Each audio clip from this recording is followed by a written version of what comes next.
Bonjour tout le monde. On va juste attendre que tout le monde est arrivé.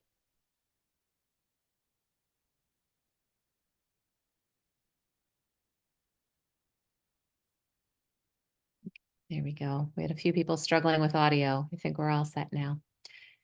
Welcome everybody to the next session in Dynamiser pour développer les lecteurs. And our session today is Knowing Your Learner. And I'm here with Angeline Humber. And we'll do a quick intro. I'm Jordan Sloan. I'm from the Renfrew County District School Board, and I am a bilingual literacy coach.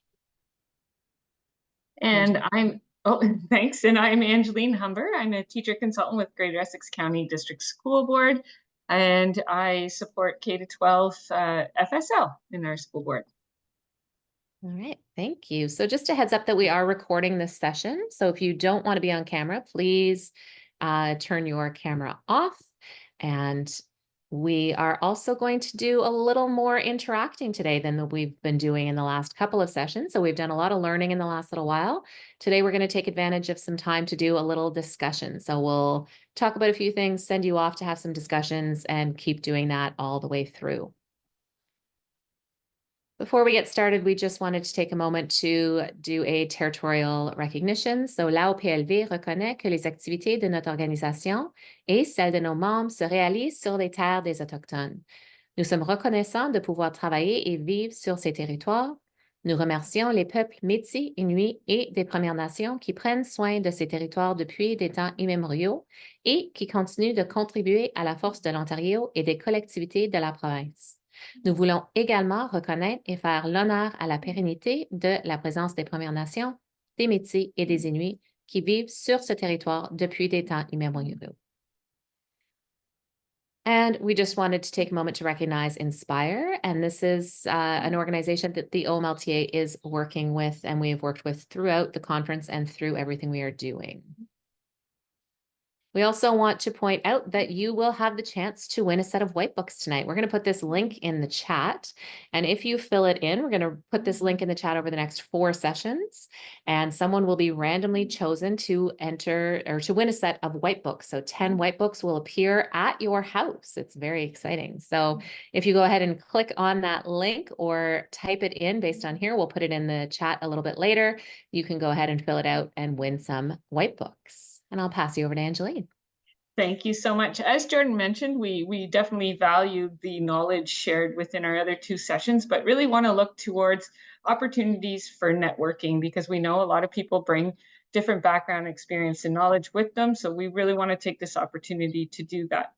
So thinking of our learners, particularly in an additional language setting, knowing that those strands of the rope are very critical and that early on you'll note that they are separated. So looking at that language comprehension and their background knowledge, vocabulary, language structures, verbal reasoning, their knowledge of written work, and looking at that separately from that word recognition, the phonological awareness, decoding, and that automatic recognition. And as they develop those skills, the strands of the rope come together and we see that students become more fluent in their reading and are able to comprehend. And that's where we hit that really competent reader. And so when we're looking at that, and I know when Jordan and I discuss what order of things should we use for this reading network, we really want to start with what do we know about our learners? So quelles sont les implications de l'évaluation pour l'enseignement et l'apprentissage? So looking at our learners within each of those strands of the rope and how can we get to know them better? So I really, really appreciate this quote because I know we've had a lot of conversations around as we shift practice, understanding comprehension. So I know that we used to use certain tools to measure what we thought was comprehension, but knowing that we really can't reduce that reading comprehension to a single score because it's not a single thing. It depends what we're reading, the purpose of that reading, and to the level of our particular reading ability. And I know that I often use the example of if you give me a book, like a simple book about fixing a car, and you ask me questions, I may seem like I don't know what I'm talking about. Whereas if you give me a research paper around language development in a French immersion setting and you ask me questions, I might seem like I can understand that complex thing. And that has a lot to do with my background knowledge and vocabulary connected to those areas. So just knowing that comprehension is a very complex thing to measure. So this is from the ministry's resource, and we just wanted to highlight again, we know, especially in an additional language setting, that those oral language skills are critical. So being able that listening and speaking and really supports that comprehension and is necessary in order to get to that later reading fluency. These are just some samples of some of the things that we want to look at when we're looking at comprehension. The item on the left, the Je suis capable, is found in building competent and engaged readers that is in transforming FSL. We can probably add the link here later to share that with you, but it really looks at that oral language and how that develops over time. That particular tool is created in English and in French and is used for students to kind of do a self-evaluation of where they are with their reading comprehension, hence the picture with the butterflies that even in kindergarten, and that's where it was created originally, was by kindergarten educators for kindergarten educators. What is it that students feel that they're able to understand and do it early on in their learning? And then on the right, you'll see the CFR descriptors. I love the searchable descriptors because I can narrow it down to pre-A1, A1 learners, and I can narrow down the competencies, and I can kind of plan my learning with that backwards design learning from there. So those are some tools just from that comprehension standpoint to look at how we can get to know our learners.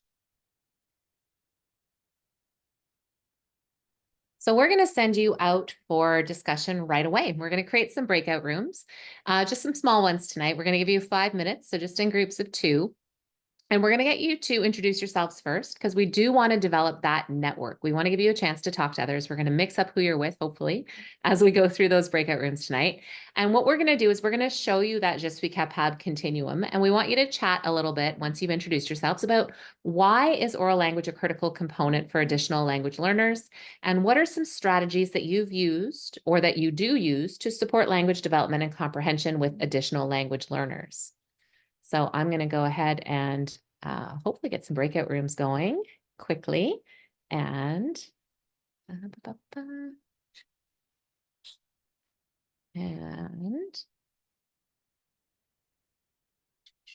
oh, I think I've created too many. I'm just going to go back and do a few less. There's not quite that many people here. And we're going to send you off. Here you go.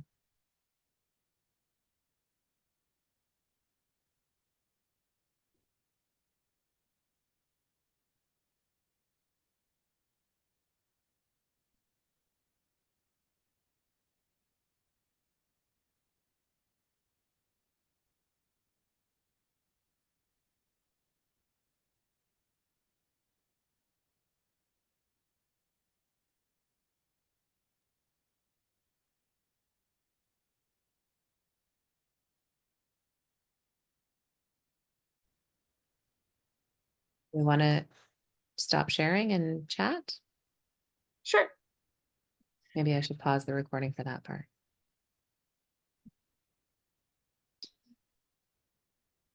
So Jordan, just a note for everyone here. I did add in our chat the building competent and engaged readers, the guide. Just it's a snapshot of where we were in our journey. We were working with ACP at the time on a project looking at those components that's available in English and French. But I know, as I say, we continue to be on our learning journey, and we know for practice to actually shift, it takes 5 to 7 years minimum. So we are still continuing.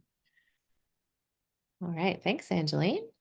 So another way we can get to know our students is through evaluation, through some assessment work and getting to know what their strengths are, where they're working, and what we need to work on in terms of our teaching. And we're going to do that in different ways. And one of the ways that I'm sure everybody's heard about lately that's hot and in the news is screening. And that universal screening really does give us a picture of all of our students. It's done at the beginning and hopefully at the middle and at the end of the year. And it's really just a temperature check. It's, hey, is there a fever? Is there something up? What is it? Maybe that we need to look into a little bit more. It doesn't tell us exactly what we're going to do with that student. It's just, hey, there's a red flag here. Once we find those red flags, that's when we're going to dig a little bit deeper and look at that diagnostic assessment. And we're going to use that with our students at risk as needed. And it's going to help us to identify what skills our students have and where maybe we need to work a little bit with them, whether that's in whole group, small group, or through an intervention. And then from there, we're going to work through that progress monitoring. So are we able to then follow up with those students? Is our instruction working? We're working at, approximately once every week, maybe every second week. And it's just to see, is that intervention working? Another way to look at this is through the outcomes-based model. And that shows us right at the beginning, we are looking to identify our students at risk. And we are doing that through that universal screening. So we start at the top, we see all of our students, and we identify where the red flags are. From there, we're going to determine individual needs, and that's where our diagnostic assessment comes in. So we've seen who our students are at risk, we've dug a little bit deeper, we know what their needs are, and from there we can plan and we can put that into our instruction. We can work with those students in whatever format is going to work, is going to suit, whether that's whole group, small group, intervention. And we're going to evaluate that plan. We're going to progress monitor as we go. So every week or every second week, we're going to look back on what it is that's going on. Is our instruction working? Are we reaching students? Are they making progress with what we're doing? And from there, we can either change, modify our plan, or we can keep going with that plan. And that bottom part of the circle is going to keep going. And that's our progress monitoring. So we're checking back in on a regular basis to see if our instruction is working. And are we going to have to modify that? Are we going to have to shift? And that could be a shift in the amount of time we're working with the student. It could be a shift in how many students that we're working with in a group. It could be a shift in what it is that we're presenting those students with, or even how we're presenting things to those students. So again, as we come back to that idea of screening, this is PPM 168, and it is telling us that school boards are to determine whether students in a year 2 of kindergarten, grade 1 or grade 2 will complete mandatory screening in the language of instruction of the program or school board in which they're enrolled at the time the screening is administered. So our school boards are making this determination. The ministry approved tools that are out there for French is Acadience. So for screening, Acadience Reading Français is the only one that is ministry approved. And Janelle has a hand up. Do you want to ask a question right now, or do you want to wait till I pause the recording? No, I can ask the question right now. I hear I thought you were going to say this about like Canadians being the only approved tool. So my question is, and sitting here, I mentioned that I'm a TDSB teacher. They announced their screener yesterday and they chose Nelson as their screener. So what, Lee, do you know what that means for French immersion teachers when it comes to screening and possibly, because I'm very curious. Yes, Angeline. It could mean that they're intending to use the screener in English for all students. And an example of that would be, so Jordan's board is 50-50 in kindergarten, for example. And so they use the screener in English, whereas I'm in Windsor area and we're 100% French in our board from kindergarten through to grade 1. And so we actually, and we have a lot of linguistic diversity in our board. So we feel very strongly that students should have access to the screener in French. And actually in grade 2, we do it our goal is to do it in French and in English because of where our learners, that's where they start to learn English.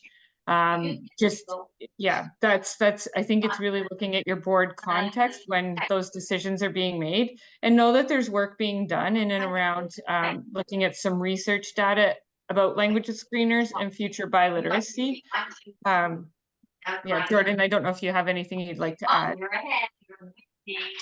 No, I think that summed it up really well. We're actually doing the screening in English. And what we're doing then is the diagnostic assessment, that next step down, which is going to help to inform instruction in French with our French immersion teachers. So screening across the board in English and then going from there and to really impact the instructional context a little bit more.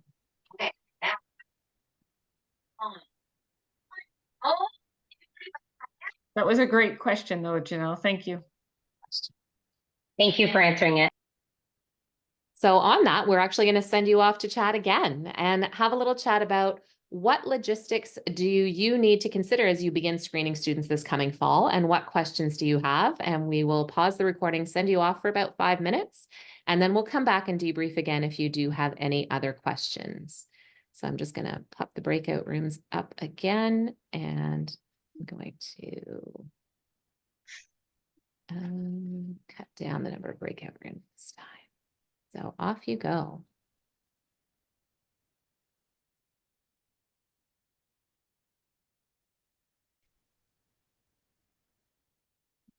You mentioned if we wanted to hide, do I hide now, Jordan? No, just kidding.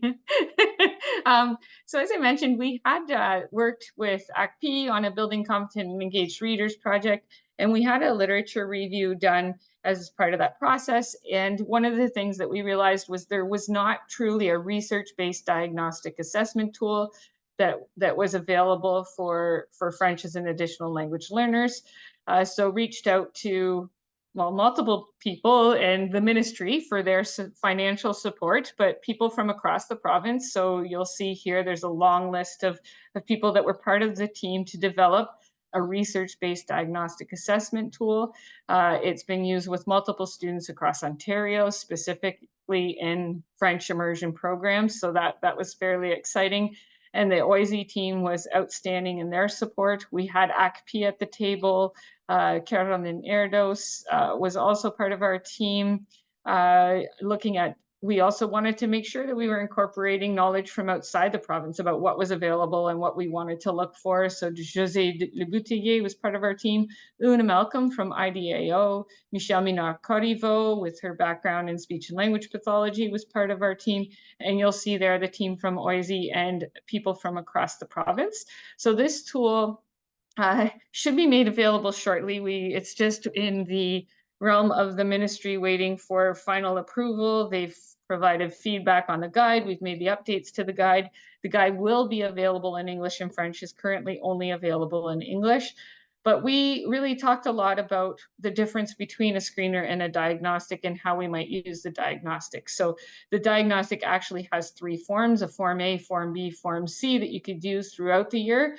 And they also measured the validity and reliability across those measures to ensure that it's actually measuring the same thing. So I'm going to have Jordan go to the next slide. So the diagnostic assessment looks at first phonological awareness, so phoneme blending, initial sound isolation, final sound isolation, phoneme segmentation. We did add syllable tapping and blending, but please note that that is not where we want to spend a ton of our instruction for early readers. It was actually a big aha in the research, is that they did find, even for French as an additional language learners, there wasn't the strong correlation that some had believed would be there between syllable tapping and blending and decoding words. So that they are there though, because sometimes you might want to find out a little bit more about a learner, and it can provide you some insight into that. And then we looked at word reading, so letter naming, sound identification, looking at simple orthography, where it's one letter, one sound or phoneme, complex orthography, where it's two letters for that one sound, and then three letters in one sound. And we also have some irregular words are part of that. And then pseudo word reading. I know ourselves as a school board, our board created tool that was not research-based.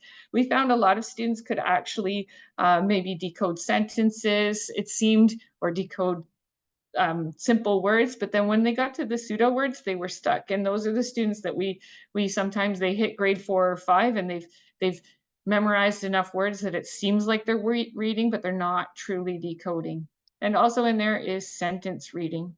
Jordan, do you have anything you want to add? And note that that will be shared publicly as soon as we get the nod from the ministry. It's I email them at least weekly, almost daily, just to say, okay, can we share now, please, please?